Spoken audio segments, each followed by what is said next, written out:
Magpapaalam muna ako sa parents ko. Si Athena. Hindi ako pwede.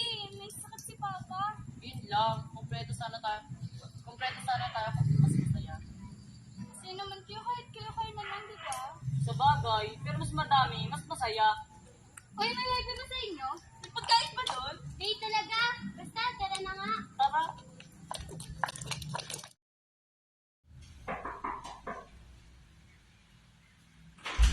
Oh, andyan na pala kayo eh. Pasok kayo. Hi, Day. Hello, Iyo. Ganda ng bahay niyo. Hi. Hi. Uy, pre. Miss kita, bro. Anong case, mama? Kadiri ka naman. Pumasok ka nga. Uy, pwede naman ako tubig ah. Sige, kunin mo lang dyan.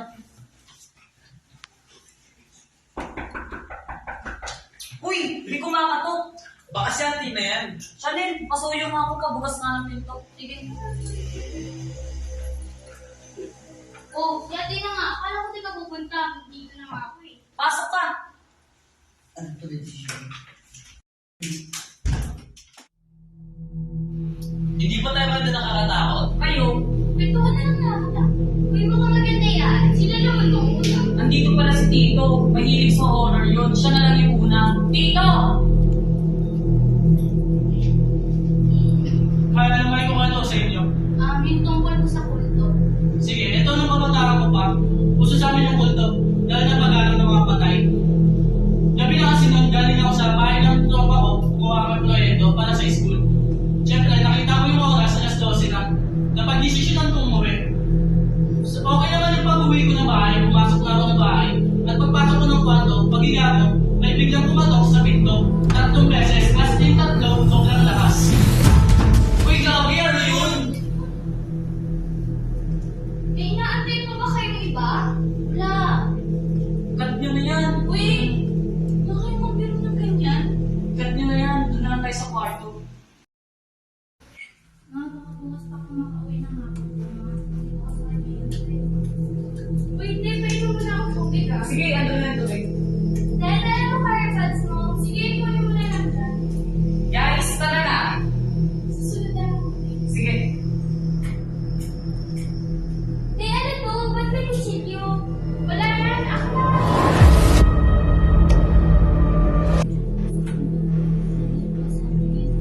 Wait, asa sa Trixie? Ha? Ewan ko. Naula sa akin yun ah. Ika, gisa na yun. Baka umuwi na. Yan, ano yun? Mag-chat naman yun.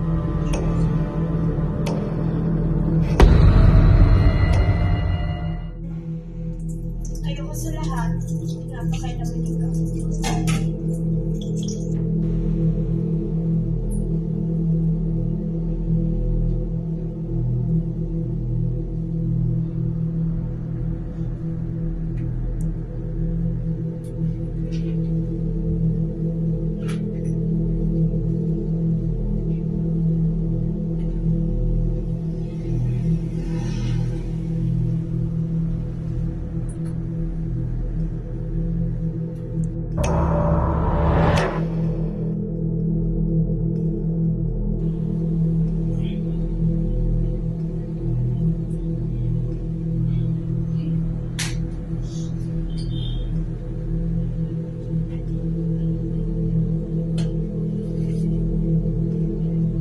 Sa si Gio.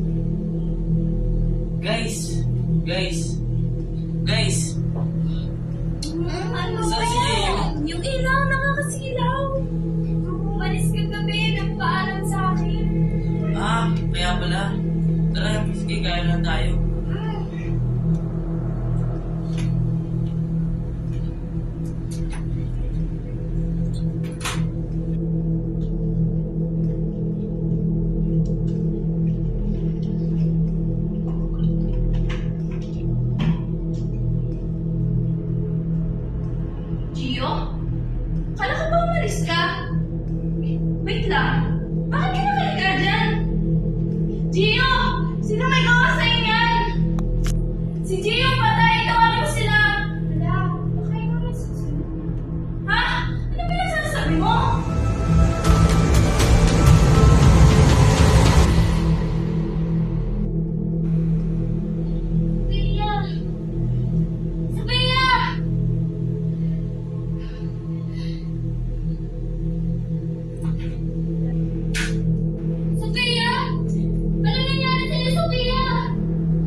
ginagawa mo dyan? Wala. Nakuhugas lang. Masasaktan sa'yo.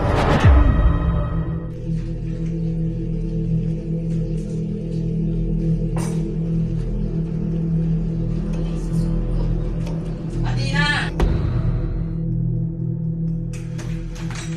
Oh, nandun ka pala.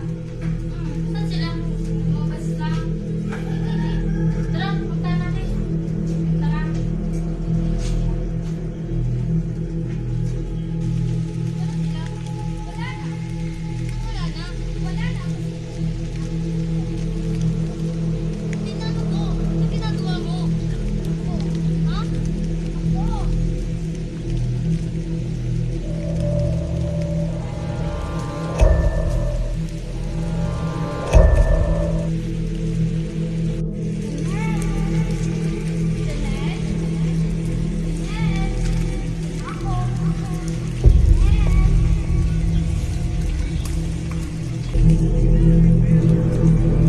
Huli ka!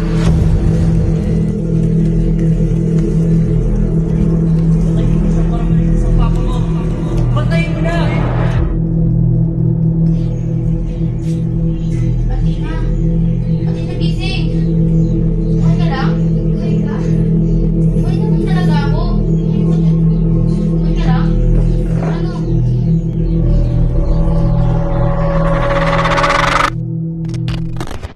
Buwan ng Nobyembre, taong 2023.